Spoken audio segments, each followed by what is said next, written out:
जिल्हा पोलीस दलाचे नाक आणि कान म्हणून स्थानिक गुन्हे अन्वेषण शाखा ओळखली जाते. जिल्ह्यातील कोणत्याही गंभीर गुन्ह्यात थेट हस्तक्षेप करण्याचे अधिकार स्थानिक गुन्हे अन्वेषण शाखेत पोलिसांना असतात. मात्र कोल्हापुरात गेल्या 3 वर्षात गंभीर गुन्ह्याचा आलेख वाढलेलाच आहे.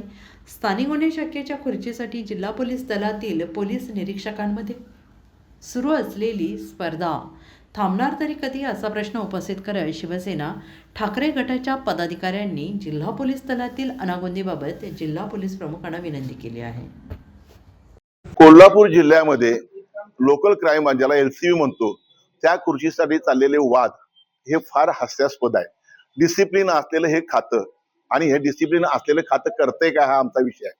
कुणाला तिथं जबाबदारी द्यायची, कुणाला नेमणूक करायची, हे त्या वरिष्ठांचा अधिकार आहे. त्यात आम्हाला पडायचं नाहीये. परंतु ह्या खात्याकडनं कोल्हापूर जिल्ह्याला आम्हाला जे सुख मिळायला पाहिजे होतं, कायदा सुव्यवस्था राखणं गरजेचं होतं, ते मिळते काय? तर ते शून्य मिळते आम्हाला. खून, मारामाऱ्या, गुटखा, मटका, बलात्कार, आपलं हे चाललं तुमचं धर्मांतर, हे असे अनेक विषय आहेत. पिळणकर सारख्या माजी सरपंच अजून बेपत्ता आहेत. मग पोलीस खातं करतंय काय? त्या ज्या लोकांची नेमणूक ह्या खात्यात केलेली आहे त्या खुर्ची खाली दडले का, आमचा विषय आहे. खरोखर त्या खुर्चीपासून तुम्ही कोल्हापूर जिल्ह्याला न्याय देणारी ती खुर्ची तुम्हाला पाहिजे का? ह्या कोल्हापूर जिल्ह्याला कानाकोपऱ्यात कोट्यावधी रुपये महिन्याला मिळवण्यासाठी खुर्ची पाहिजे, हा आमचा प्रश्न ह्या पोलीस प्रशासनाला आणि महासंचालकांना, पालकमंत्र्यांनी, गृहमंत्र्यांना आहे.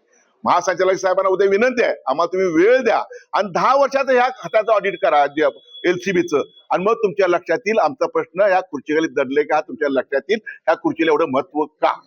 असं जर चाललं तर डिसिप्लिन या तुमच्या खाते संपून जाईल. तुम्ही काळजी घ्या, उद्या आम्हाला वेळ द्या, तुमच्या आम्हाला चर्चा करायची आहे. अन्यथा शाहूपुरी पोलीस दारात आम्ही ठिय्या मारून तिथं बसणार आहोत.